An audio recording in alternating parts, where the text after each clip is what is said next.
नमस्कार. 19 जुलै हा भारतातील बँकिंग क्षेत्राच्या दृष्टिकोनातून एक महत्त्वाचा दिवस आहे.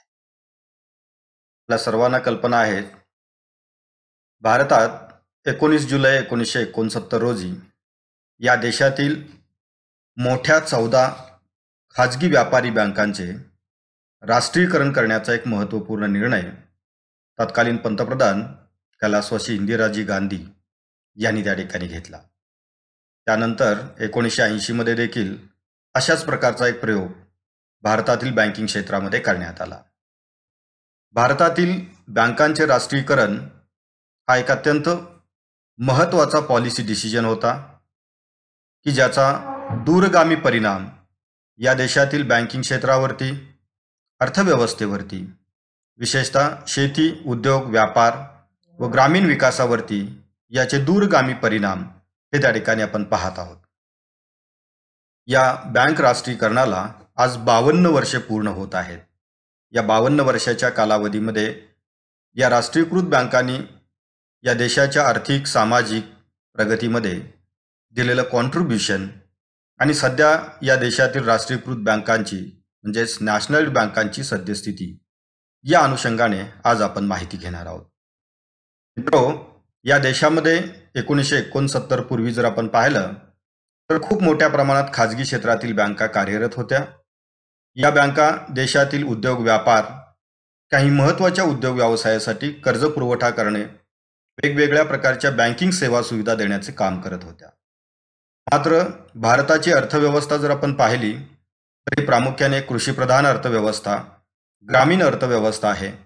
मात्र या ज्या खाजगी व्यापारी बँका होत्या या ग्रामीण भागामध्ये जाऊन शेती, ग्रामीण उद्योग, लघु उद्योग यासारख्या क्षेत्रासाठी पतपुरवठा करण्यासाठी इच्छुक नव्हत्या, त्यांची तयारी नव्हती. कारण या सर्व बँका ह्या प्रामुख्याने व्यापारी कमर्शियल बँक्स असल्यामुळे की त्यांचा मुख्य हेतू जो होता तो नफा महत्तमीकरणाचा होता आणि या हेतूने त्या ठिकाणी मोठ्या व्यापाऱ्यांना, उद्योजकांना, मोठ्या व्यावसायिकांना कर्ज पुरवठा देण्याला या बँका मोठ्या प्रमाणात प्राधान्य देत होत्या. मात्र यामुळे ग्रामीण शेती संलग्न उद्योग व्यवसाय हे जे या अर्थव्यवस्थेमधील महत्त्वाचं क्षेत्र आहे ते खूप मोठ्या प्रमाणात दुर्लक्षित राहिल्याचं आपल्याला त्या ठिकाणी दिसून येत होतं. आणि याकरिताच या देशामध्ये 1967 पासूनच या बँकांना देशाच्या आर्थिक विकासाच्या प्रवाहामध्ये कॉन्ट्रीब्यूट करण्यासाठी एक महत्त्वाचा चेंज एजंट म्हणून की त्यांचा समावेश करण्याबाबतच्या हालचाली या सुरू झालेल्या होत्या. मात्र त्यामध्ये फारसं काही यश त्यावेळेला येऊ शकलेलं नव्हतं. मात्र 1969 मध्ये एक धाडसी निर्णय हा त्या ठिकाणी घेण्यात आला आणि त्या ठिकाणी या देशातील मोठ्या बँकांचं राष्ट्रीयकरण करून की त्या भारत सरकारच्या मालकीच्या करण्यात आल्या. मित्रो, बँक नॅशनलायझेशन किंवा बँकांचं राष्ट्रीयकरण ही त्या ठिकाणी एक सर्वसाधारण प्रोसेस आहे. त्याचा थोडक्यात अर्थ जर आपण समजून घ्यायचा झाला तर ज्या खाजगी मालकीच्या बँका आहेत, खाजगी भांडवलदारांच्या मालकीच्या बँका आहेत की या बँकांचा ताबा सरकारने घेणं, सरकारने त्याच्यावरती आपली 100% मालकी प्रस्थापित करण्याची जी प्रक्रिया आहे या प्रक्रियेला आपण बँकांचे राष्ट्रीयकरण असे आपण म्हणू शकतो. तसं पाहता भारतासाठी बँक नॅशनलायझेशन ही काही फार नवीन गोष्ट आहे असंही आपण त्या ठिकाणी म्हणू शकत नाही. कारण 1935 मध्ये जेव्हा भारतीय रिझर्व्ह बँकेची स्थापना झाली तेव्हा भारतीय रिझर्व्ह बँक ही देखील खाजगी भांडवलदारांची बँक होती. मात्र 1949 रोजी या बँकेचं राष्ट्रीयकरण करण्यात आलं आणि भारतीय रिझर्व्ह बँक ही भारत सरकारच्या मालकीची बँक झाली आणि आज ती भारत सरकारची एक महत्त्वाची केंद्रीय संस्था म्हणून त्या ठिकाणी आज या देशातील मॉनिटरी अथॉरिटी म्हणून, बँकिंग सेक्टरमधली सुपरवायझरी अथॉरिटी म्हणून, लायसन्सिंग अथॉरिटी म्हणून अत्यंत उत्तमपणे काम करत आहे. त्याचबरोबर 1921 मध्ये या देशातील 3 प्रेसिडेन्सी बँक्स की ज्याला आपण इलाका बँका असं म्हणतो, bank of Bombay, bank of Madras, bank of Bengal या 3 बँकांचं एकत्रीकरण करून 1921 मध्ये द इम्पिरियल बँक ऑफ इंडियाची निर्मिती करण्यात आलेली होती की जी बँक भारतीय रिझर्व्ह बँकेच्या स्थापनेपूर्वी मध्यवर्ती बँक किंवा सेंट्रल बँक म्हणून या देशामध्ये कार्यरत होती. मात्र भारतीय रिझर्व्ह बँकेच्या स्थापनेनंतरच्या कालावधीत मध्यवर्ती बँकिंगची कार्ये RBI कडे सुपूर्द करण्यात आली आणि तिला सहाय्य करणारी बँक म्हणून इम्पिरियल बँक पुढे काम करू लागली. मात्र पुढे 1955 मध्ये या इम्पिरियल बँकेचं राष्ट्रीयकरण करण्यात आलं आणि राष्ट्रीयकरण करून तिचं नामकरण स्टेट बँक ऑफ इंडिया असं करण्यात आलं. की हा देखील इतिहास जर आपण पाहिला तर हा देखील बँकांच्या राष्ट्रीयकरणामधला एक महत्त्वाचा टप्पा किंवा माइलस्टोन म्हणून आपण त्याच्याकडे पाहू शकतो. परंतु या दोन बँकांच्या राष्ट्रीयकरणाची चर्चा ही देशामध्ये फार मोठ्या प्रमाणात झाली नाही. मात्र 1969 मध्ये या देशातील 14 मोठ्या बँकांचं राष्ट्रीयकरण तत्कालीन पंतप्रधान कैलासवासी इंदिराजी गांधी यांनी जे केलं त्याची चर्चा मात्र देशभरातच नव्हे तर जगभरातील वेगवेगळ्या फोरमवरती याची चर्चा मोठ्या प्रमाणात त्यावेळेलाही झाली. आजही त्याची चिकित्सा वेगवेगळ्या स्तरावरती त्या ठिकाणी आपण करत आहोत, आपण त्या चर्चा ऐकत आहोत. मित्रांनो, याची जर पार्श्वभूमी जर आपण पाहिली तर या देशामधल्या या मोठ्या बँकांचं राष्ट्रीयकरण करण्याचा मुख्य हेतू काय होता, त्याच्या पाठीमागे त्या ठिकाणी नेमकी कोणती कारणं होती, याचा जर आपण थोडक्यात आढावा घेतला तर आपल्याला एक गोष्ट लक्षात येईल की 1969 पूर्वी जर आपण या देशातल्या दोन मोठ्या बँका जर सोडल्या, म्हणजेच त्या ठिकाणी स्टेट बँक ऑफ इंडिया आणि भारतीय रिझर्व्ह बँक या दोन बँका जर सोडल्या तर सर्व बँका या देशामध्ये खाजगी क्षेत्रामध्ये काम करणाऱ्या खाजगी भांडवलदारांच्या मालकीच्या बँका होत्या. या कमर्शियल बँक्स असल्यामुळे व्यापारी तत्वावरती त्या ठिकाणी आपला उद्योग व्यवसाय या बँका करत होत्या. अधिकाधिक नफा मिळवण्याच्या हेतूने मोठ्या प्रमाणात कर्जपुरवठा हा उद्योजक व्यावसायिक यांना त्या ठिकाणी केला जात होता. अशा प्रकारची एक महत्त्वाची परिस्थिती होती. त्याचबरोबर या दरम्यानचं जर आपण एक साधारण त्या पाठीमागील 50 वर्षाचा कालखंड जर आपण विचारात घेतला तर या देशामध्ये अनेक नवनवीन बँकांची स्थापना होत होती आणि या बँका काळाच्या ओघामध्ये बुडत होत्या किंवा बंद पडत होत्या. म्हणजे बँका स्थापन होण्याची गती आणि बँका बंद पडण्याची गती जर आपण 1969 पूर्वी जर पाहिली तर ही खूप मोठी होती. आणि याचा एक विपरीत परिणाम या देशातील बँकिंग संस्थांच्यावरच्या विश्वासार्हतेच्या बाबतीमध्ये निर्माण झालेला होता, ट्रस्टवर्दीनेसवरती निर्माण झालेला होता. या बँका स्थापन होणं आणि बंद पडणं याच्यामुळे सर्वसामान्य जनतेच्या मनामध्ये या बँकिंग संस्थांच्या बाबतीत एक अविश्वासार्हतेचं वातावरण हे निर्माण होऊ लागलेलं होतं. आणि त्यामुळे ज्या काही सेव्हिंग्ज आहेत किंवा ज्या बचती आहेत या बँकिंग चॅनलमध्ये येण्याऐवजी त्या इतरत्र त्या ठिकाणी डायव्हर्ट होत असल्याचे त्या ठिकाणी निदर्शनास येत होते. किंबहुना सर्वसामान्य व्यक्ती या बँकिंग संस्थांवरती विश्वास ठेवायला तयार नव्हता. अशा प्रकारची परिस्थिती या देशामध्ये निर्माण झालेली होती. आणि त्या दरम्यानच 1791 मध्ये जर आपण पाहिलं, 1848 मध्ये जर पाहिलं तर या देशामधल्या दोन मोठ्या बँका या त्या ठिकाणी बुडीत गेलेल्या होत्या. परंतु खऱ्या अर्थाने या राष्ट्रीयकरणाला जी दिशा मिळाली किंवा त्याचा विचार मोठ्या प्रमाणात या राजकीय प्लॅटफॉर्मवरती होऊ लागला त्या दोन महत्त्वाच्या बँका म्हणजे की या महाराष्ट्रामधील लक्ष्मी बँक, त्याचबरोबर केरळमधील पलाई बँक या दोन मोठ्या बँका की ज्यांच्याकडे खूप मोठ्या प्रमाणात डिपॉझिट बेस होता, या देशामध्ये खूप मोठं त्यांचं ब्रांच नेटवर्क होतं. अशा ज्या मोठ्या बँका होत्या त्या मोठ्या बँका 1969 मध्ये बुडीत निघाल्या आणि त्यामुळे संपूर्ण भारतीय बँकिंग इंडस्ट्रीमध्ये एक त्या ठिकाणी अविश्वासार्हतेचं वातावरण मोठ्या प्रमाणात पसरू लागलं. त्याचे विपरीत परिणाम या देशातील इतर बँकांच्या ठेवीवरती होऊ लागला. इतर बँकांच्या मधील ठेवी काढून घेण्याचं प्रमाण हे खूप मोठ्या प्रमाणात वाढत गेलं आणि या पार्श्वभूमीवरती की तत्कालीन सरकारला काहीतरी निर्णय घेण्याची आवश्यकता वाटू लागली. कारण या बँकिंग संस्थांच्यावरील विश्वास जर वृद्धिंगत करावयाचा असेल, या बँकांना आर्थिक विकासामध्ये त्यांचं सहभाग जो आहे, त्यांचं कॉन्ट्रीब्युशन जे आहे ते वाढवायचं असेल तर या बँकांच्यावरती कोणत्या प्रकारचं नियंत्रण लादण्याची आवश्यकता ही त्यावेळेला वाटू लागली.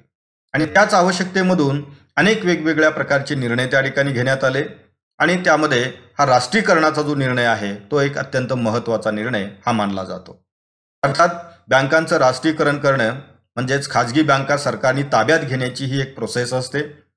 ही प्रक्रिया राबवण्यापाठीमागची काही महत्त्वाची जर उद्दिष्ट जर आपण पाहिली तर त्यामधलं सर्वात महत्त्वाचं उद्दिष्ट होतं म्हणजे या विश्वास गमावलेल्या बँकांच्या मध्ये विश्वासार्हता निर्माण करण्याचा मुख्य हेतू या बँक राष्ट्रीयकरणापाठीमागे होता. त्याचबरोबर या बँका ग्रामीण भागामध्ये जायला तयार नव्हत्या, शेती उद्योग व्यापाराला कर्ज पुरवठा करायला तयार नव्हत्या, शेतीशी संबंधित ग्रामीण उद्योगाला कर्ज पुरवठा करायला तयार नव्हत्या.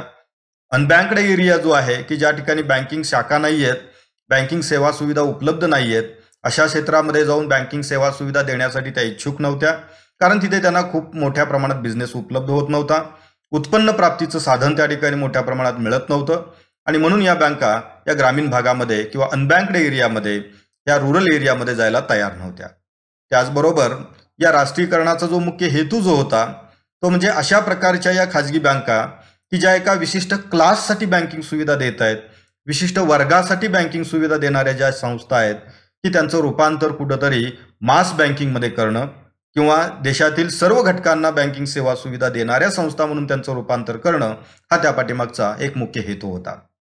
त्याचबरोबर या ठिकाणी या देशाच्या आर्थिक विकासाच्या या पहिल्या टप्प्यामध्ये स्वातंत्र्योत्तर कालावधीमध्ये जे काही वेगवेगळ्या प्रकारचे प्रयत्न या देशाचं शासन वेगवेगळ्या प्रकारच्या संस्था करत होत्या, त्या संस्थांमध्ये सर्वात महत्त्वाचा जो एक भाग होता तो म्हणजे प्रायोरिटी सेक्टर.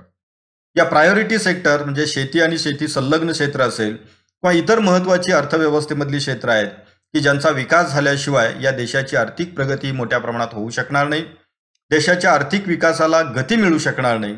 अशी जी महत्त्वाची क्षेत्र आहेत त्या क्षेत्राला अग्रक्रमाने कर्ज पुरवठा करण्यात येणाऱ्या किंवा त्यांना करू शकणाऱ्या अशा काही महत्त्वाच्या वित्तीय संस्थांची गरज या देशाला होती. आणि या सर्व गरजेमधून या देशातील बँकांचं राष्ट्रीयकरण करण्याचा निर्णय हा त्या ठिकाणी घेण्यात आलेला होता. सर्वात महत्त्वाचा भाग म्हणजे 1947 नंतरचा हा जर कालावधी जर आपण पाहिला तर हा एक राष्ट्राच्या उभारणीचा कालखंड होता, देशाच्या उभारणीचा कालखंड होता. आणि या कालखंडामध्ये मोठ्या प्रमाणात भांडवलाची गरज होती. मात्र सरकारकडे असणारे रिसोर्सेस जर आपण पाहिले तर त्यावेळेला खूप कमी होते, कारण त्यावेळेला देशाची औद्योगिक प्रगती आपण पाहिली, सेवा क्षेत्राचा विकास जर आपण पाहिला तर त्यामधून मिळणारा टॅक्स किंवा करेतर उत्पन्न हे सरकारला त्या ठिकाणी फारसं त्या ठिकाणी पर्याप्त प्रमाणात उपलब्ध होत नव्हतं. आणि त्यामध्ये या बँकांची जर मदत मिळाली तर निश्चितपणे या नेशन बिल्डिंगच्या प्रोसेसमध्ये खूप मोठ्या प्रमाणात उपयोग हा त्या ठिकाणी होणार होता. आणि ओव्हरऑल या देशाचा जो काही विकास आहे हा विकास करत असताना वेगवेगळ्या प्रकारच्या सामाजिक सेवांचा विस्तार करत असताना जे पैशाची, भांडवलाची, निधीची मोठ्या प्रमाणात गरज होती, ती गरज जर पूर्ण करायची असेल तर या बँका भारत सरकारच्या ताब्यात असणं हे अत्यंत आवश्यक आहे, अशा प्रकारची एक धारणा तत्कालीन परिस्थितीमध्ये निर्माण झालेली होती. आणि त्यामधूनच 1967 पासूनच या देशामध्ये अशा प्रकारचे प्रयोग हे त्या ठिकाणी सुरू झालेले होते. तत्कालीन डेप्युटी प्राईम मिनिस्टर किंवा तत्कालीन अर्थमंत्री मोरारजीभाई देसाई यांनी त्या ठिकाणी या देशातील बँकांच्यावरती सोशल कंट्रोल प्रस्थापित करण्याचा एक प्रस्ताव त्या ठिकाणी दिलेला होता. आणि त्या अनुषंगाने बँकिंग लॉमध्ये काही महत्त्वाच्या सुधारणा देखील करण्यात आलेल्या होत्या 1968च्या दरम्यान. सोशल कंट्रोल ऑन बँकिंग याच्या अंतर्गत या बँकांचा कर्जपुरवठा, त्यांचा स्प्रेड यासारख्या गोष्टीवरती नियंत्रण ठेवता येईल का यासाठी तो केला गेलेला एक महत्त्वाचा प्रयत्न होता. मात्र दुर्दैवाने हा बँकांच्यावरती सामाजिक नियंत्रणाचा जो प्रयत्न होता फारसा त्या ठिकाणी यशस्वी ठरू शकला नाही. आणि त्यानंतर जो विचार या देशातील धुरीणांच्या समोर जो उपलब्ध झाला किंवा जो सातत्याने त्या ठिकाणी रेंगाळत होता तो विषय म्हणजे बँक नॅशनलायझेशन. म्हणजेच या देशातील बँकांना प्रवाहात आणायचं असेल, राजकीय त्याचबरोबर आर्थिक विकासाच्या प्रक्रियेमध्ये त्यांना आणायचं असेल आणि त्याचबरोबर त्यांची विश्वासार्हता वाढवायची असेल तर या बँकांचं राष्ट्रीयकरण करण्याशिवाय दुसरा पर्याय नाही, अशा प्रकारची धारणा ही तत्कालीन पंतप्रधान इंदिरा गांधी यांची त्या ठिकाणी झालेली आपल्याला पाहायला मिळते. आणि त्यामधूनच त्या ठिकाणी कोणत्याही प्रकारच्या इतर राजकीय प्रतिनिधीला सोबत न घेता किंवा मंत्रिमंडळामधील कोणत्याही मंत्र्यांना विश्वासात न घेता किंवा त्यांना बरोबर न घेता हा एक घेतलेला धाडशी निर्णय अशा प्रकारचा उल्लेख त्या ठिकाणी या बँकिंगच्या आणि राजकीय क्षेत्रातल्या इतिहासामध्ये याचा केला जात असतो. कारण तत्कालीन पंतप्रधान कैलासवासी इंदिरा गांधी यांनी त्या ठिकाणी केवळ रिझर्व्ह बँकेचे एक डेप्युटी गव्हर्नर, अर्थ मंत्रालयामधील एक ज्युनियर ऑफिसर आणि स्वतः अशा तिघांनी त्या ठिकाणी घेऊन हा त्या ठिकाणी अध्यादेश राष्ट्रपतींच्या मान्यतेस त्या ठिकाणी सादर केला. आणि 19 जुलै 1969 मध्ये या देशातील 14 मोठ्या बँकांचं राष्ट्रीयकरण केल्याची घोषणा ही त्या ठिकाणी करण्यात आली. जे हा एक अत्यंत धाडशी निर्णय होता, कारण देशभरामध्ये खूप मोठ्या प्रमाणात विरोध असताना, स्वतःच्याच त्या ठिकाणी मंत्रिमंडळामधून विरोध असताना, विरोधी पक्षामधून विरोध त्या ठिकाणी मोठ्या प्रमाणात होत असताना देखील की हा एक अत्यंत धाडशी निर्णय हा त्यावेळच्या परिस्थितीमध्ये तत्कालीन पंतप्रधान कैलासवासी इंदिरा गांधी यांनी त्या ठिकाणी घेतला. हा निर्णय घेत असताना की त्या ठिकाणी अशा प्रकारच्या 14 बँकांचं राष्ट्रीयकरण करण्याचं त्या ठिकाणी घोषणा करण्यात आली की ज्या बँकांच्याकडे 19 जुलै 1969 पर्यंत की त्या ठिकाणी 50 कोटी रुपये आणि त्यापेक्षा अधिक रकमेच्या डिपॉझिट्स होत्या, अशा ज्या मोठ्या बँका त्या ठिकाणी होत्या अशा बँकांचं राष्ट्रीयकरण करण्याचा हा एक निर्णय होता. की ज्यामध्ये प्रामुख्याने Allahabad bank, bank of Baroda, bank of India, bank of Maharashtra, Canara bank, central bank of India, Dena bank, Indian bank, Indian overseas bank, Punjab national bank, syndicate bank, UCO bank, union bank of India, United bank of India अशा ह्या 14 बँका होत्या आणि या 14 बँकांचं राष्ट्रीयकरण झाल्याची घोषणा ही त्या ठिकाणी करण्यात आली. हा एक धक्कादायक निर्णय या देशातील खाजगी बँकिंग सेक्टरसाठी होता. या क्षेत्रामध्ये गुंतवणूक करणाऱ्या भागधारकांच्यासाठी होता, किंबहुना या बँकांशी संबंधित असणारे जे अनेक वेगवेगळे हितचिंतक आहेत त्यांच्यासाठी हा एक अत्यंत धक्कादायक निर्णय होता. परंतु हा निर्णय घेण्याची गरज ही त्या ठिकाणी त्यावेळेला निर्माण झालेली होती, कारण या बँकांच्यावरचा विश्वास जर वृद्धिंगत करावयाचा असेल, या बँकांना या देशाच्या नेशन बिल्डिंग प्रोसेसमध्ये जर इन्व्हॉल्व्ह करून घ्यायचं असेल तर तशा प्रकारची गरज ही त्यावेळेला वाटली आणि तो एक महत्त्वाचा निर्णय हा त्या ठिकाणी घेण्यात आला. खूप मोठ्या प्रमाणात विरोध या निर्णयाला झाला, परंतु हा बँक नॅशनलायझेशनचा पहिला टप्पा किंवा ज्याला आपण बँक नॅशनलायझेशन फेज 1 ज्याला आपण म्हणतो, की त्याचे खूप मोठे फायदे नंतरच्या कालावधीमध्ये या देशाच्या आर्थिक सामाजिक प्रगतीमध्ये हे झाल्याचे आपल्याला पाहायला मिळतात. त्यानंतर 15 एप्रिल 1980 मध्ये देखील अशाच प्रकारचा एक दुसरा निर्णय त्या ठिकाणी घेण्यात आला आणि त्यानंतर या 15 एप्रिल 1980 मध्ये या देशामध्ये ज्या अशा बँक्स आहेत की ज्यांच्याकडे 200 कोटी रुपये आणि त्यापेक्षा मोठा डिपॉझिट बेस आहे, अशा बँकांचं राष्ट्रीयकरण करण्याचा निर्णय घेण्यात आला, की ज्यामध्ये 6 वेगवेगळ्या बँकांचा समावेश होता की ज्या खाजगी क्षेत्रातील बँका होत्या, ज्यामध्ये Andhra bank, corporation bank, new bank of India, oriental bank of commerce, Punjab and Sind bank, Vijaya bank या 6 बँकांचा समावेश याच्यामध्ये होता. परंतु 1993 मध्ये पुढे न्यू बँक ऑफ इंडिया ही त्या ठिकाणी पंजाब नॅशनल या राष्ट्रीयकृत बँकेमध्ये विलीन करण्यात आली आणि त्यामुळे त्या ठिकाणी त्यांची संख्या ही 20 वरून ही त्या ठिकाणी 19 इतकी झाली. थोडक्यात या देशातील बँक राष्ट्रीयकरणाचे हे 2 महत्त्वाचे टप्पे आहेत की जे पहिल्या टप्प्यामध्ये म्हणजे 19 जुलै 1969 मध्ये या देशातील 14 मोठ्या बँका, 15 एप्रिल 1980 मध्ये या देशातील 6 मोठ्या बँका, अशा एकूण 20 बँकांचं राष्ट्रीयकरण करण्याचा निर्णय हा त्यावेळेला त्या ठिकाणी घेण्यात आलेला होता. त्यानंतरच्या कालावधीमध्ये जर आपण पाहिलं तर असं राष्ट्रीयकरण हा त्या ठिकाणी खूप मोठ्या प्रमाणात हा प्रयोग झाला नाही, कारण तदनंतरच्या कालावधीमध्ये जो काही विरोध झाला त्याचे जे विपरीत परिणाम तत्कालीन काँग्रेस सरकारला सहन करावे लागले आणि त्याचा परिणाम असेल, किंबहुना त्यानंतर जे काही पॉलिसी डिसिजन झाले की ज्यामध्ये असं त्या ठिकाणी जाहीर करण्यात आलेलं होतं की यानंतर या देशातील कोणत्याही खाजगी बँकेचं राष्ट्रीयकरण केलं जाणार नाही आणि त्यामुळे एक खाजगी क्षेत्रातील बँकांच्या मध्ये एक त्या ठिकाणी ॲश्युरन्स त्या ठिकाणी मिळाला आणि दुसरीकडे त्या ठिकाणी जो काही विरोधाची लाट मोठ्या प्रमाणात निर्माण झालेली होती ती काही प्रमाणात थोपवण्यासाठी देखील तत्कालीन सरकारला ही मदत झालेली होती. मात्र नंतरच्या कालावधीमध्ये जरी राष्ट्रीयकरण करण्यात आलेलं नसलं तरी एक वेगळा आणि आगळा प्रयोग अशा प्रकारचा त्या ठिकाणी भारतामध्ये राबवला जातो आहे किंवा राबवला गेला, की ज्यामध्ये या देशातल्या ज्या मोठ्या राष्ट्रीयकृत बँका आहेत या बँकांच्या विलिनीकरणाची प्रक्रिया ही त्या ठिकाणी सर्वसाधारणपणे 1991 नंतरच्या धोरणानंतर म्हणजे नवीन आर्थिक धोरणानंतरच्या कालावधीमध्ये ही अधिक गतीने सुरू झाल्याचे आपल्याला दिसून येते. अर्थात या देशातील बँकांच्या विलिनीकरणाची प्रक्रिया देखील फारशी काही नवीन नाहीये, म्हणजे ती केवळ नवीन आर्थिक धोरणानंतरच आली असंही आपल्याला म्हणता येणार नाही, कारण 1991 पूर्वी देखील या देशातील अनेक बँकांचं विलिनीकरण हे झालेलं आहे. अनेक बँका टेकओव्हर केल्या गेलेल्या आहेत आणि 2 किंवा अधिक बँकांनी एकत्र येऊन एक बँक त्या ठिकाणी निर्माण केलेली अशी अनेक उदाहरणं आपल्याला 1991 पूर्वीच्या देखील कालावधीमध्ये पाहायला मिळतील.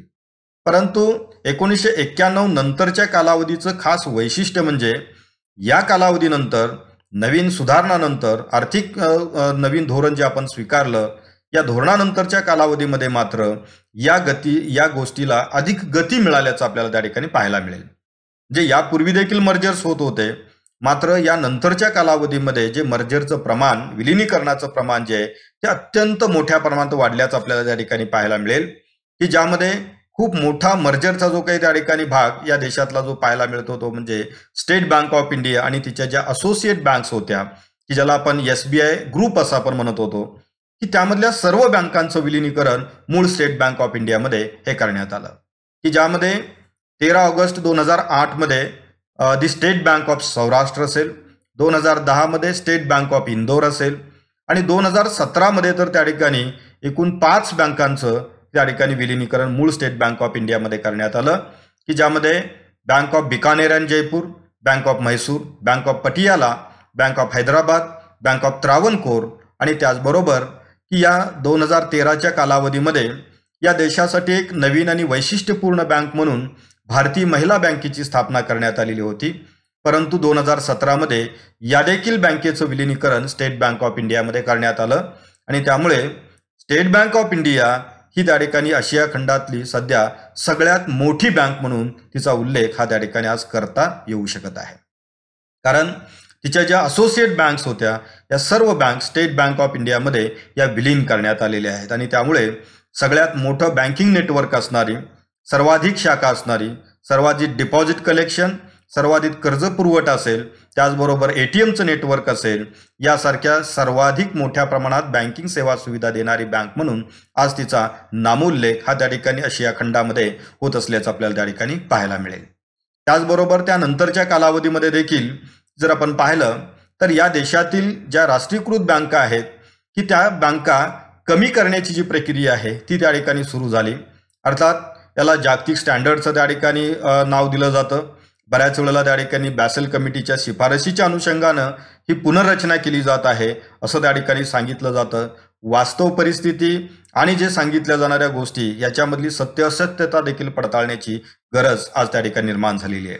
कारण ज्या बँकांनी या देशाच्या आर्थिक विकासामध्ये, या देशाच्या सामाजिक विकासामध्ये खूप मोठ्या प्रमाणात ज्यांनी कॉन्ट्रीब्युशन केलं, अशा ज्या काही त्या ठिकाणी बँका आहेत की या बँका कमी करण्याची जी प्रक्रिया सुरू आहे ती कदाचित भविष्यात या देशाच्या आर्थिक विकासासाठी, या देशाच्या सामाजिक विकासाकरिता ही घातक ठरू शकते की काय याचा देखील फेरविचार होण्याची आज गरज आहे. 2019मध्ये आपण पाहिलं की देना बँक आणि विजया बँकेचं विलिनीकरण बँक ऑफ बडोदामध्ये करण्यात आलं. 2020मध्ये आपण पाहिलं की oriental bank of commerce, United bank of India he Punjab national बँकेमध्ये विलीन करण्यात आल्या. त्याचबरोबर त्याच वर्षी आंध्रा बँक, कॉर्पोरेशन बँक या युनियन बँक ऑफ इंडियामध्ये विलीन करण्यात आल्या. अलाहाबाद बँकेचं विलिनीकरण इंडियन बँकेमध्ये करण्यात आलं. सिंडिकेट बँकेचं विलिनीकरण कॅनरा बँकेमध्ये करण्यात आलं. म्हणजे ही विलिनीकरणाची जी काही गती आहे ही दिवसेंदिवस वाढत असल्याचे आपल्याला पाहायला मिळत आहे. म्हणजेच अर्थ मंत्रालयाने जर दिलेल्या सूचना किंवा त्यांनी प्रसारित केलेले जे काही त्या ठिकाणी बुलेटिन्स जे आहेत ते जर आपण त्या ठिकाणी पाहिले तर त्यामध्ये असं ठळकपणे नमूद करण्यात आलेलं आहे की या देशामध्ये आंतरराष्ट्रीय स्तरावरती काम करणाऱ्या 2 किंवा 3च बँका त्या ठिकाणी ठेवल्या जातील आणि बाकीच्या ज्या 5 ते 7 बँका या राष्ट्रीय पातळीवरती काम करणाऱ्या बँका म्हणून या देशामध्ये काम करतील. म्हणजे थोडक्यात भविष्यात या ज्या काही राष्ट्रीयकृत बँका आहेत की या बँकांची संख्या आणखी कमी होण्याची शक्यता आपण नाकारू शकत नाही. परंतु हेच करत असताना की दुसरीकडे आज आपण अशाही प्रकारच्या चर्चा हे सातत्याने त्या ठिकाणी ऐकत आहोत की या देशामधील ज्या काही मोठ्या राष्ट्रीयकृत बँका आहेत की त्यांचं खाजगीकरण करण्याची प्रक्रिया देखील त्या ठिकाणी सुरू झालेली आहे. अर्थात स्पष्टपणे त्या प्रकारची घोषणा जरी झालेली नसली तरी IDBI सारख्या बँकेचं प्रायव्हेटायझेशन करण्याबाबतचं सूतोवाच हे त्या ठिकाणी अर्थमंत्री महोदयांनी त्या ठिकाणी केलेलं आहे. मित्रो, जर आज आपण त्या ठिकाणी या देशात शिल्लक राहिलेल्या म्हणूया, कारण एक काळ असा होता की या देशामध्ये 27 राष्ट्रीयकृत बँका होत्या, मात्र आज त्यांची संख्या जर आपण पाहिली तर 12वरती येऊन पोहोचलेली आहे. आज या सर्व बँकांच्या मधील भारत सरकारचं भाग भांडवल जर आपण पाहिलं तर आपल्याला त्या ठिकाणी सातत्याने कमी होत असलेलं पाहायला मिळेल. एक काळ असा होता की या सर्व राष्ट्रीयकृत बँकांच्या मधील 100% भाग भांडवल हे त्या ठिकाणी भारत सरकारच्या मालकीचं होतं, मात्र आज या देशामध्ये एकही अशी त्या ठिकाणी रिझर्व्ह बँक ऑफ इंडिया वगळता एकही अशी कमर्शियल बँक नाहीये की या बँकेमध्ये भारत सरकारचं 100% भांडवल आहे. त्यामधील 26% भांडवल हे खाजगी वेगवेगळ्या भागधारकांना देण्याबाबतचा निर्णय हा त्या ठिकाणी नवीन आर्थिक धोरणाच्या नंतरच्या कालावधीमध्ये हा घेण्यात आलेला आहे. आज जर आपण परिस्थिती जर आपण पाहिली तर ज्या काही 12 बँका राष्ट्रीयकृत बँका किंवा भारत सरकारच्या मालकीच्या ज्या बँका आहेत की त्यांच्यामधल्या भारत सरकारच्या भांडवलाची जर परिस्थिती जर आपण पाहिली तर स्टेट बँक ऑफ इंडियामध्ये आज 61% भांडवल हे भारत सरकारचं आहे. पंजाब नॅशनल बँकेमध्ये 85%, बँक ऑफ बडोदामध्ये 71%, कॅनरा बँकेमध्ये 78%, युनियन बँक ऑफ इंडियामध्ये 89%, इंडियन बँकेमध्ये 88%, बँक ऑफ इंडियामध्ये 89%, सेंट्रल बँक ऑफ इंडियामध्ये 92%, इंडियन ओव्हरसीज बँकेमध्ये 95%, युको बँकेमध्ये 94%, बँक ऑफ महाराष्ट्रामध्ये 92% आणि पंजाब अँड सिंध बँकेमध्ये 83% भांडवल हे भारत सरकारचं आहे. उर्वरित भाग भांडवल हे त्या ठिकाणी अनेक संस्थात्मक गुंतवणूकदार आणि त्या ठिकाणी सर्वसामान्य गुंतवणूकदारांनी त्यांचे भाग भांडवल हे खरेदी केलेलं आहे. म्हणजेच दिवसेंदिवस की या बँकांच्या मधील भारत सरकारचा मालकीचा जो हिस्सा आहे, भांडवलाचा जो भाग आहे, तो सातत्याने कमी होत असल्याचे आपल्याला त्या ठिकाणी पाहायला मिळेल. परंतु त्याच्या उपरोक्त जर आपण पाहिलं तर या देशामध्ये खाजगी बँकांची संख्या ही झपाट्याने वाढत आहे. म्हणजे एकीकडे जरी आपण त्या ठिकाणी या राष्ट्रीयकृत बँकांच्या वरती चर्चा करत असलो तरी दुसरी बाजू जर आपण पाहिली तर आपल्याला असं लक्षात येईल की या देशामध्ये ज्या गतीनं देशातील राष्ट्रीयकृत बँकांची संख्या कमी होत आहे त्याच्या दुप्पट गतीने या देशामध्ये देशांतर्गत खाजगी बँका व विदेशी बँका म्हणजे परदेशातून येऊन भारतात व्यवसाय करणाऱ्या खाजगी बँकांची संख्या मात्र प्रचंड गतीने त्या ठिकाणी वाढत असल्याचे आपल्याला पाहायला मिळेल. एक काळ असा होता की या देशामध्ये केवळ 7 ते 8च खाजगी बँका त्या ठिकाणी शिल्लक राहिलेल्या होत्या आणि त्या या देशाच्या वेगवेगळ्या प्रदेशामध्ये राज्यामध्ये बँकिंग सेवा सुविधा देत होत्या.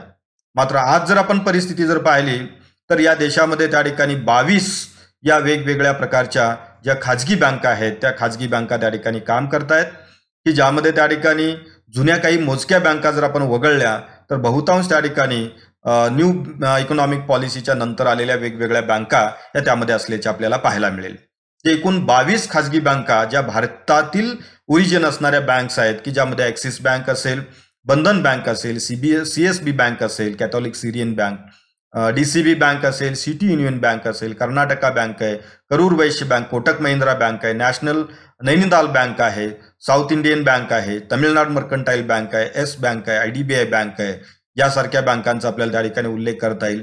यामधीलही काही बँका ह्या त्या ठिकाणी मर्ज झाल्या आहेत, त्यामध्ये मर्जर होण्याच्या मार्गावरती आहेत.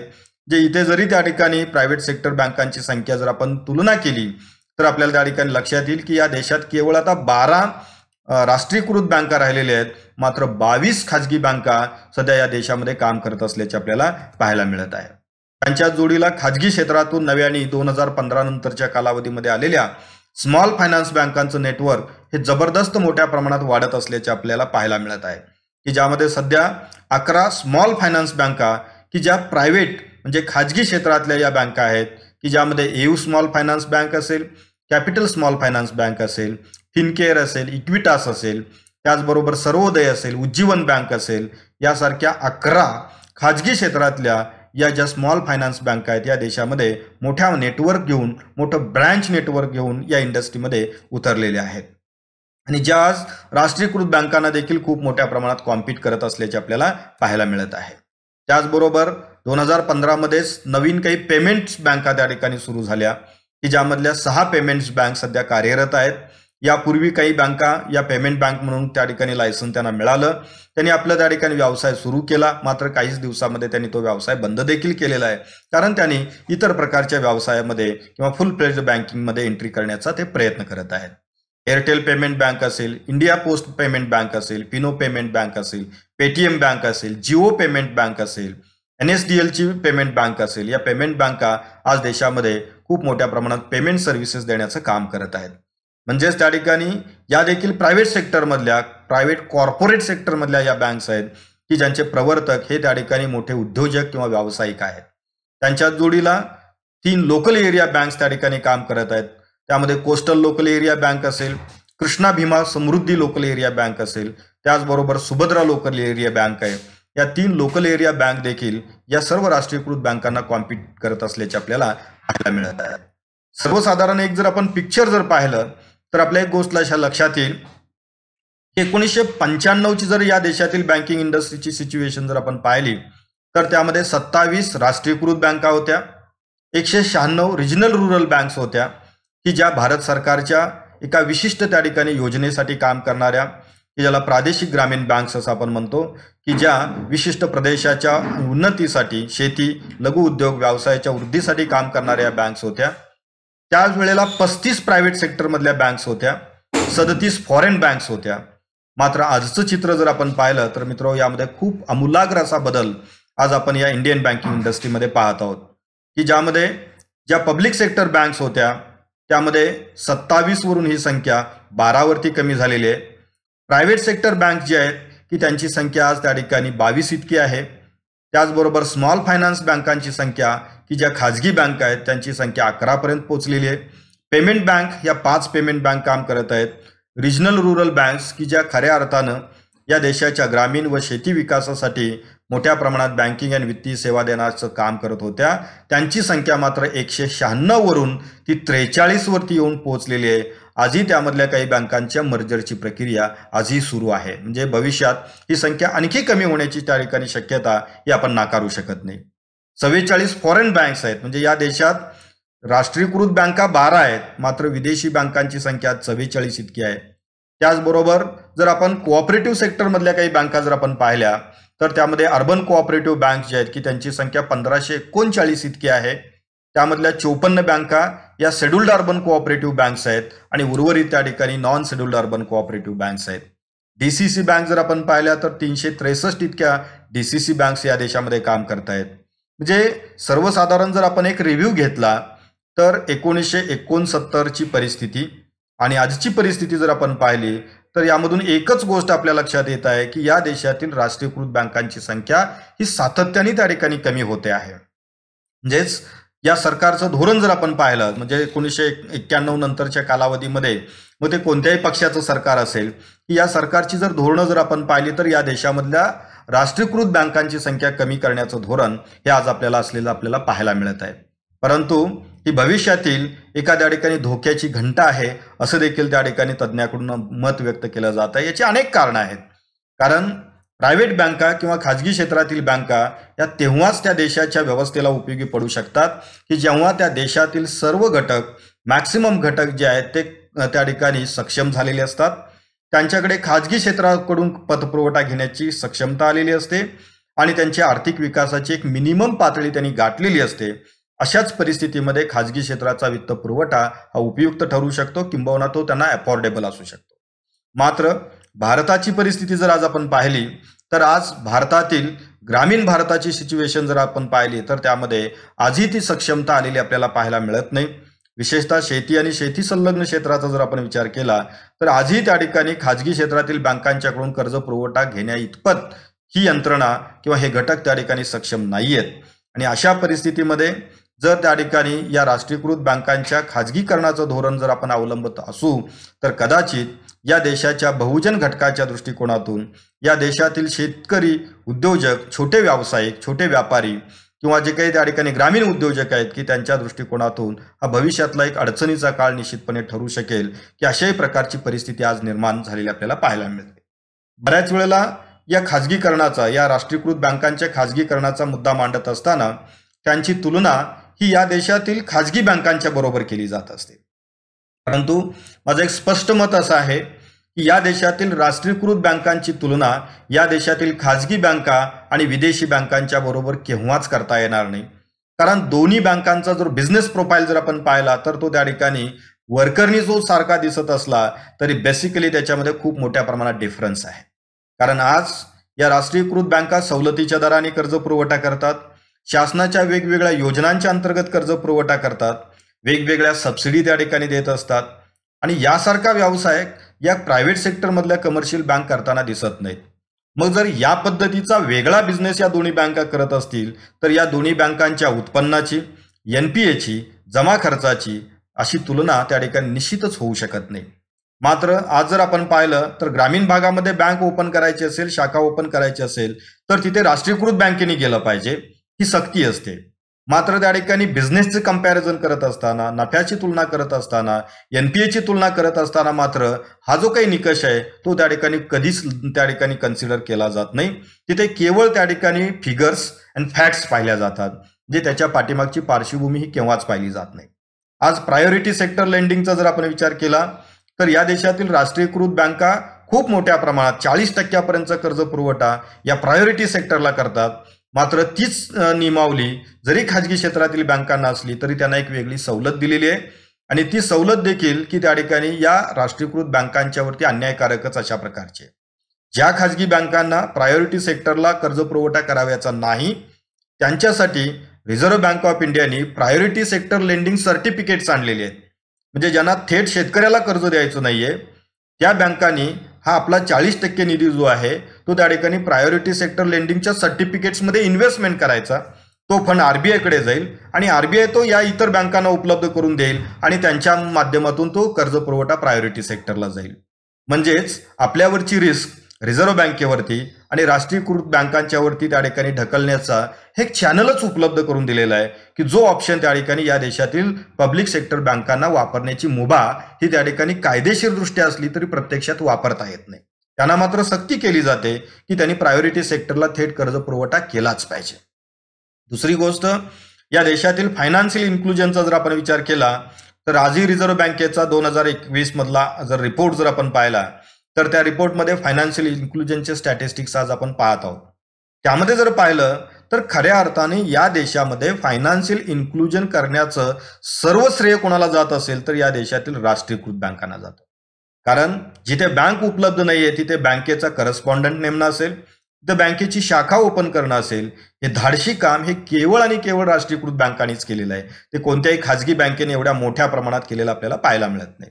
खाजगी बँकांनी देखील काही प्रमाणात फायनान्शियल इन्क्लुजनसाठी प्रयत्न केले असतील, परंतु शहर आणि शहराच्या लगतचा परिसर सोडून की त्यांनी आजही रिमोट एरियामध्ये जाण्याचं फार मोठं धाडस काही अपवादात्मक बँका वगळता त्यांनी केलेलं आपल्याला पाहायला मिळत नाही. हे जे राष्ट्रीयकृत बँकांचं योगदान आहे ते कधीही आपल्याला विसरता येणार नाही. कारण ज्यांच्यासाठी बँक नव्हती त्यांच्यासाठी बँक उपलब्ध करून देण्याचं मोठं काम या राष्ट्रीयकृत बँकांनी त्या ठिकाणी केलेलं आहे. या देशातील जनतेला बँकिंगच्या सवयी लावण्याचं काम केलेलं आहे, त्यांच्या बँकिंग हॅबिट्स वाढवण्याचं काम केलेलं आहे. या देशाच्या ग्रामीण आणि शेती विकासाच्या प्रक्रियेमध्ये सगळ्यात मोठा हिस्सा या ठिकाणी या डेव्हलपमेंटच्या प्रोसेसमध्ये या राष्ट्रीयकृत बँकांचा आहे. या ग्रामीण भागामध्ये जे काही छोटे मोठे लघु उद्योग सुरू झालेले आहेत त्यांच्या सुरू होण्यापाठीमागे, त्यांच्या विकासामागे या बँका ठामपणे उभ्या आहेत आणि म्हणून त्या ठिकाणी की त्यांचा विकास होऊ शकलेला आहे. महाराष्ट्र शासनाची असेल किंवा केंद्र शासनाच्या असतील, वेगवेगळ्या प्रकारच्या ज्या समाज कल्याणकारी योजना आहेत त्या योजना राबवण्याचं खरं श्रेय कोणाला जात असेल तर या राष्ट्रीयकृत बँकांना जातं. केवळ त्या ठिकाणी त्यांच्या नफ्याची तुलना करून त्यांच्या उत्पन्नाची आणि तोट्याचे गणित मांडून की त्या ठिकाणी या बँकांचं कंपॅरिझन किंवा त्यांचा परफॉर्मन्स आपल्याला मांडता येणार नाही.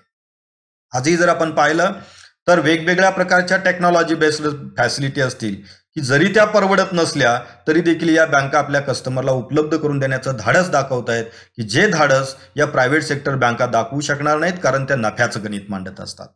मात्र ज्या सुविधा परवडत नसताना देखील केवळ या समाजातील प्रत्येक घटकापर्यंत बँकिंग टेक्नॉलॉजी पोहोचली पाहिजे, त्यांच्यापर्यंत त्या सुविधा गेल्या पाहिजेत. म्हणजे दिवसभरामध्ये 10 हिट्स न होणारं देखील एटीएम सेंटर आजही या पब्लिक सेक्टर बँका सुरू ठेवतायत. हे धाडस प्रायव्हेट सेक्टर बँक करू शकत नाही. कारण जिथे किमान 300 पर्यंत हिट्स मिळत नाहीत अशा ठिकाणचं एटीएम बंद केलं जातं आणि ज्या ठिकाणी जास्त हिट्स मिळतात, ज्या ठिकाणी जास्त ट्रान्झॅक्शन होतात अशाच ठिकाणी एटीएम शिफ्ट केलं जातं. ही प्रायव्हेट बँकांची स्ट्रॅटेजी आहे. मात्र या राष्ट्रीयकृत बँका जर आपण पाहिल्या तर असं करत नाहीयेत, कारण त्यांचा उद्देश हा आहे की त्या लोकांना ही सुविधा मिळाली पाहिजे. ग्रामीण भागातील लोकांना देखील एटीएमची सुविधा मिळाली पाहिजे, मिनी एटीएमची सुविधा मिळाली पाहिजे. हा मोठा हेतू डोळ्यासमोर ठेवून या बँका या सुविधा उपलब्ध करून देत आहेत. त्याचबरोबर या देशाच्या एकूण रेव्हेन्यूमध्ये या बँकिंग संस्थांचं कॉन्ट्रीब्युशन खूप मोठं आहे. मग ते टॅक्सच्या माध्यमातून असेल किंवा या बँकांना मिळालेल्या प्रॉफिटच्या माध्यमातून असेल. त्याचबरोबर या देशातील युवकांना रोजगाराच्या डायरेक्ट आणि इनडायरेक्ट अपॉर्च्युनिटी उपलब्ध करून देण्यासाठी मी खरं तर म्हणेन की स्टेबल अपॉर्च्युनिटी उपलब्ध करून देण्याच्या दृष्टिकोनातून या बँकांचं योगदान जे आहे ते अनन्यसाधारण असं आहे. आणि त्यामुळे केवळ या बँकांची तुलना खाजगी बँकांच्या बरोबर, विदेशी बँकांच्या बरोबर करून जे काय आज आपण त्यांच्या प्रायव्हेटायझेशनची, त्यांच्या खाजगीकरणाचा जो विचार आपण करत आहोत, कदाचित तो भविष्यात या देशासाठी घातक ठरू शकेल अशा प्रकारची त्या ठिकाणी चिंता आज त्या ठिकाणी व्यक्त केली जात आहे. याची अनेक कारणं आहेत. कदाचित त्या ठिकाणी आता एक अशी धारणा झालेली आपली की सरकारने त्या ठिकाणी उद्योग व्यवसाय करू नयेत, कारण त्या ठिकाणी ते त्यांचं काम नाहीये. सरकारने मूलभूत आणि पायाभूत सेवा सुविधा उपलब्ध करून द्याव्यात की जेणेकरून त्या ठिकाणी देशाच्या आर्थिक विकासासाठी मदत होऊ शकेल.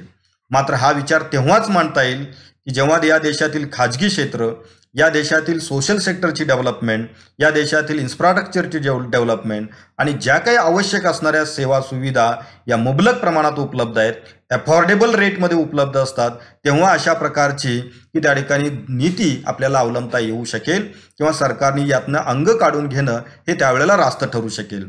मात्र आजही तशा प्रकारची परिस्थिती आज या देशामध्ये नाहीये आणि त्यामुळे निश्चितपणे या राष्ट्रीयकृत बँका ज्या आहेत त्यांचं अस्तित्व टिकणं आणि त्यांचं जे काय अस्तित्व टिकणं आहे ते केवळ अस्तित्व टिकवण्यासाठी नाही आहे, तर या देशाच्या भविष्यकालीन उन्नतीसाठी देखील हे अत्यंत महत्त्वाचं असणार आहे. आणि त्यामुळे या राष्ट्रीयकरणाच्या आणि त्यानंतरचे जे काही प्रगतीचा विचार करता, त्यांच्या कॉन्ट्रीब्युशनचा विचार करता, या देशातील ज्या काही राष्ट्रीयकृत बँका सध्या अस्तित्वात आहेत, किमान त्या तरी बँका भविष्यात टिकल्या पाहिजेत आणि या देशाच्या सामाजिक आर्थिक उन्नतीसाठी त्यांचं योगदान हे निरंतरपणे या देशातील जनतेला उपलब्ध राहिलं पाहिजे. या दृष्टिकोनातून आज आपण विचार करण्याची गरज आहे. जे केवळ त्यांची तुलना इतरांशी करून त्यांचं अस्तित्व संपवण्याचा जो विचार आहे तो कदाचित भविष्याला भारताला अडचणीचा ठरू शकेल, की अशा प्रकारची भावना ही त्या ठिकाणी आज व्यक्त केली जाते. त्याच्यावरती खूप मोठ्या प्रमाणात हा विचार करण्याची गरज आहे. एकूणच राष्ट्रीयकरणानंतरच्या 52 वर्षाचा जर इतिहास जर आपण पाहिला, 52 वर्षामध्ये या बँकांनी केलेलं योगदान जर आपण पाहिलं तर ते योगदान हे आपण कधीच विसरू शकणार नाही. कारण या देशाच्या संपूर्ण आर्थिक विकासामध्ये त्यांनी केलेलं योगदान हे त्या ठिकाणी माइलस्टोन सारखं आहे आणि निश्चितपणे की त्याचा विचार आजच्या दिवशी आपण त्या ठिकाणी करण्याची आवश्यकता आहे. धन्यवाद.